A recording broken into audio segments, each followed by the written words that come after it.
बिस्मिल्लाहिर्रहमानिर्रहीम। पाकिस्तान और दुनिया भर में लाखों देखने और सुनने वालों को नई दामा जलाने का सलाम। नाज़रीन, आपको जलाने जी यूट्यूब चैनल और फेसबुक पेज पर खुश आमदीद। उम्मीद करता हूँ आप जहाँ कहीं भी होंगे अपने अहले खाना समेत बाहरियत होंगे, खुश भी होंगे और महफूज भी। नाज़रीन इकराम, इस वक्त मेरे साथ मौजूद हैं सीनियर तजियाकार सजाद अहमद खोखर साहब। इनसे बाकायदा गुफ्तगू का आगाज़ बाद में करूँगा। पहले तमाम ख़वातीन और हज़रात से ये गुजारिश है, अपना जलाने जी यूट्यूब चैनल सब्सक्राइब फरमा लें ताकि रोज़ाना आप तक एक नई वीडियो आसानी के साथ पहुँच सके। बिला तहीर अपने मेहमान से गुफ्तगू का आगाज़ करता हूँ। अस्सलाम वालेकुम सर। जी वालेकुम अस्सलाम। सर, कल जो जाने वाले आर्मी चीफ़ हैं जनरल बाजवा साहब, उन्होंने गल्फ़ न्यूज़ को एक इंटरव्यू दिया है जिसमें जो भी बातें हैं वो तो चलो बाद की बात है। ख़ास एक सवाल है जो वो साफ़ी ने किया कि आप ये फरमाएं कि आपने हाल ही में ये ऐलान किया है कि हम पाक फ़ौज को सियासत से गैर जानबदार बनाएंगे, तो क्या इससे पहले पाक फ़ौज या इस्टेब्लिशमेंट सियासत में किरदार अदा करती रही है? तो जिस पे उन्होंने जवाब दिया, बिल्कुल करती रही है। बहुत से काम हमने सियासतदानों के साथ मिलकर किए और कुछ कामों की वजह से मेरी ज़ात पे बहुत तनकीद भी हुई, अवाम ने भी की और सियासतदानों ने भी की। सामने साफ ज़ाहिर है कि इशारा उनका PTI की तरफ था, चेयरमैन इमरान खान साहब की तरफ था। तो आप इस पे क्या कहेंगे कि 6 साल बाद ही मसूफ़ को याद आया कि हम फ़ौज को गैर जानबदार करेंगे सियासत से, तो 6 साल पहले क्यों नहीं याद आया? इस पर क्या फरमाएंगे? जी बिस्मिल्लाहिर्रहमानिर्रहीम। फ़ौज और इस्टेब्लिशमेंट, अगर आप पाकिस्तान की तारीख़ देखें तो पाकिस्तान बनने के बाद से इनका किरदार जो है ना बड़ा नुमाया है अभी तक। आप मोहतरमा फ़ातिमा जना से ले शुरू कर लें और इमरान खान तक आ जाएं, आपको हर हुकूमत में इनका किरदार बड़ा वाज़े नज़र आएगा। और ये जो बयान है आर्मी चीफ़ का, ये है बड़ा खुशाइंद, लेकिन ऐसे बयानात हर 6 माह बाद, साल बाद, 2 साल बाद देने पड़ते हैं। उसकी वजह सिर्फ ये है कि हमेशा से किरदार रहा है और ये बड़ी खुशाइंद बात है। जाने वाले जो आर्मी चीफ़ हैं जनरल बाजवा साहब, बड़ी खुशाइंद बात है कि उन्होंने फिर ये इस बात को दोहराया है कि हमने इस्टेब्लिशमेंट और फ़ौज का किरदार सियासत में बड़ा महदूद कर दिया है। उसकी वजह यह है कि जनरल बाजवा साहब की वजह से इमरान खान साहब को जो नुकसान हुआ है, जो PTI को नुकसान हुआ है, PTI के वर्कर जो है ना, उनका गुस्सा बिल्कुल बजा है।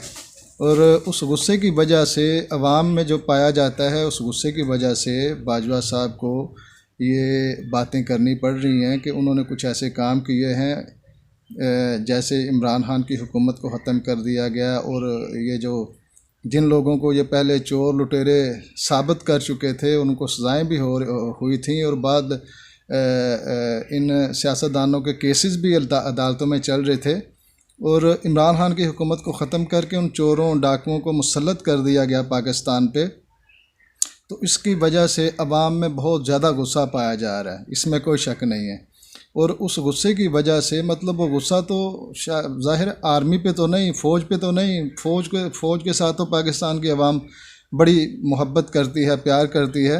वो कुछ एक दो ज़्यादातर इल्ज़ाम जो है ना पाकिस्तान की अवाम वो देती है जनरल बाजवा साहब को, और बाजवा साहब ज़ाहिर उनको इस चीज़ का एहसास है कि अवाम जो है ना, ये जो रजीम चेंज हुआ है उसकी वजह से उन पे सख्त गुस्से में है।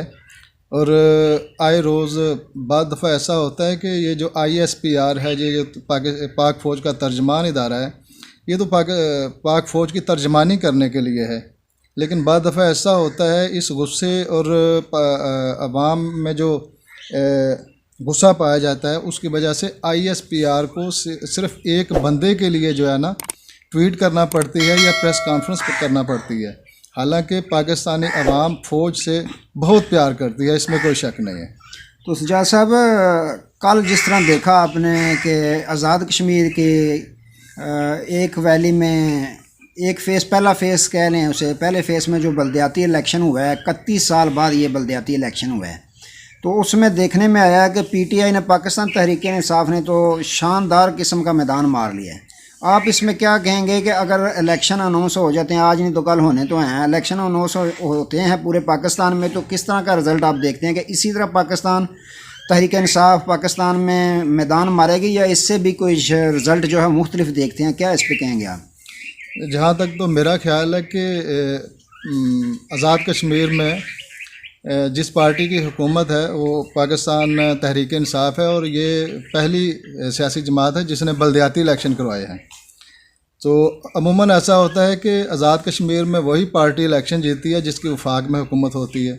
वफाक में हुकूमत PDM की है, लेकिन ये है कि ये बहुत बड़ी कामयाबी है पाकिस्तान तहरीक इंसाफ की कि आज़ाद कश्मीर के बलदियाती इलेक्शन में वो वाज़े बर्तरी से जीते हैं बाकी PDM की जमातों के मुकाबले में।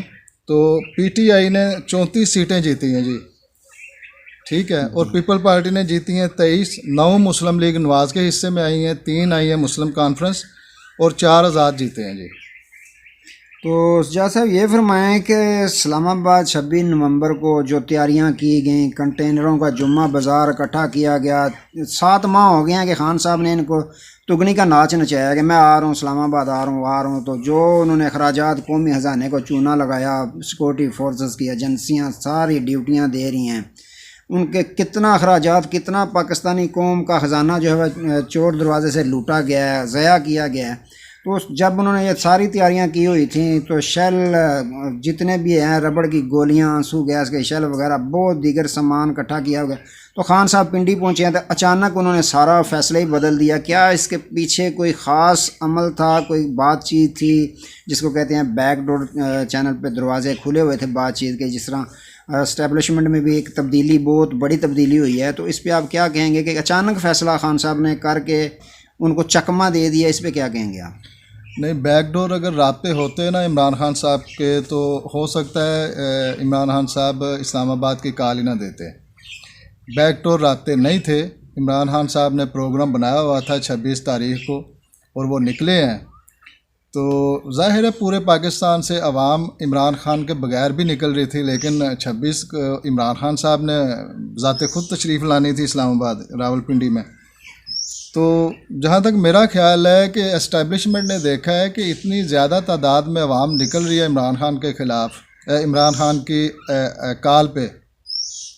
तो जब इमरान खान का हेलीकॉप्टर लैंड किया ना जलसागाह से थोड़ी फासले पे, तो वहीं पे अप्रोच कर लिया गया खान साहब को कि ये ना हो कि जलसे में कोई ऐसा ऐलान कर दें खान साहब के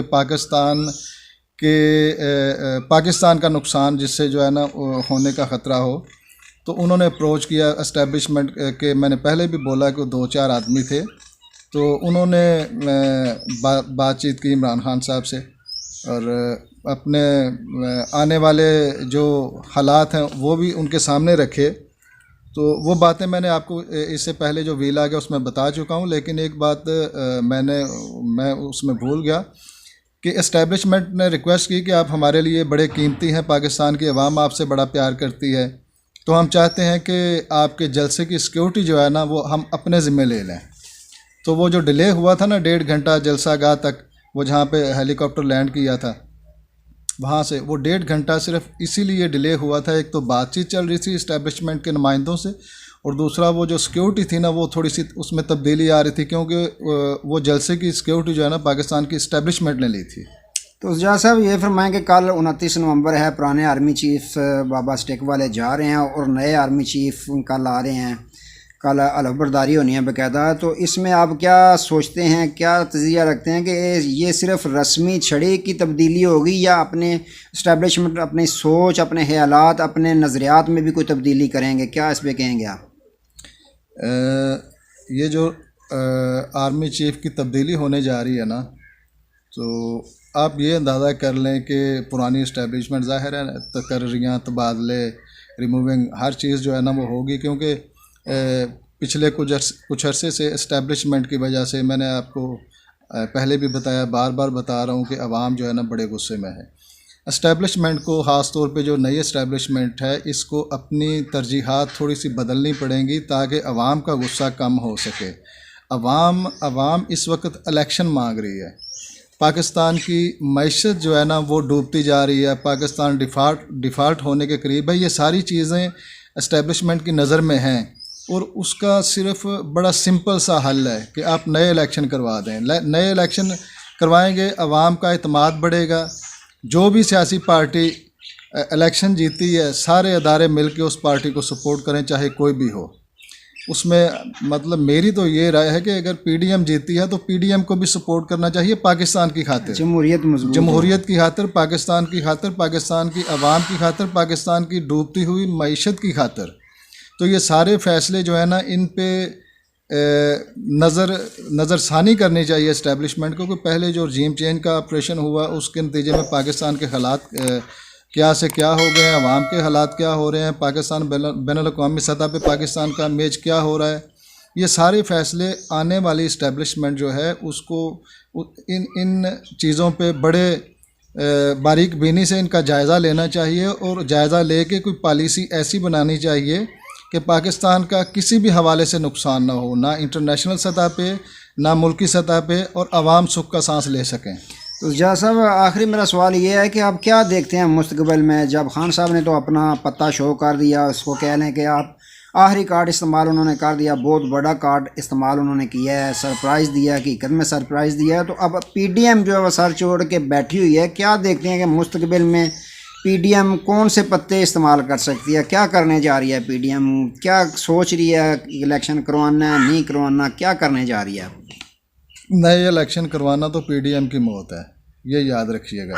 वो कोशिश करेंगे कि किसी न किसी तरह ये जो उनके बाकी कोई अरसा बचता है, 6 माह बचते हैं, 8 माह बचते हैं, ये अरसा पूरा करें, और इस अरसे को पूरा करने के लिए, अपना टेन्योर पूरा करने के लिए वो जो भी करें, हल सिर्फ ये है कि नए इलेक्शन हों।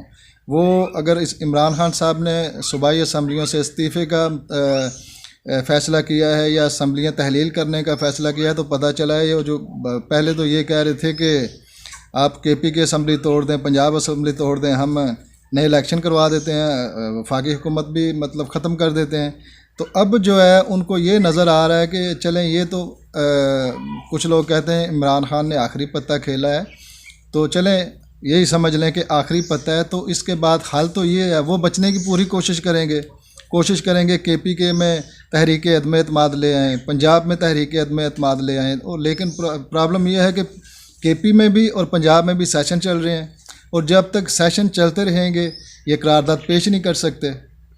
तो दूसरा जज साहब कर सकते भी नहीं है ये, क्योंकि सुप्रीम कोर्ट का फैसला साफ मौजूद है कि लोटों का वोट जो है शुमार ही नहीं होगा। तो फिर 184 इन्होंने शो करने हैं, तो फिर ही अदम एतमाद की तरफ जा सकते हैं ना पंजाब में। तो किस तरह जा सकते हैं पंजाब में? इनको जो है ना थोड़ा सा पॉसिबिलिटी है इनकी, क्योंकि पंजाब में गवर्नमेंट जो है ना वो PMLQ की वजह से है। कोशिश करेंगे ये मोनस इलाही और चौधरी परवेज़ इलाही से बात करने की, तो उनके बयानात आप पहले सुन चुके हैं कि उन्होंने क्या बोला है। तो कोशिश तो इन्होंने करनी है, अब पता नहीं कौन सा लालच देते हैं परवेज़ इलाही साहब को। अल्लाह पाकिस्तान पे रहम करे। जी, अल्लाह पाकिस्तान पे रहम करे, अल्लाह हम सब पे रहम करे। नाज़रीन इकराम, आज के लिए इतना ही। दोबारा नए मौजू के साथ आपकी खिदमत में हाज़िर होंगे, तब तक के लिए इजाज़त दीजिए। अपना बहुत सारा ख्याल रखिएगा और अपनी नेक दुआओं में हमें भी याद रखिएगा। अल्लाह हाफ़िज़। अल्लाह हाफ़िज़।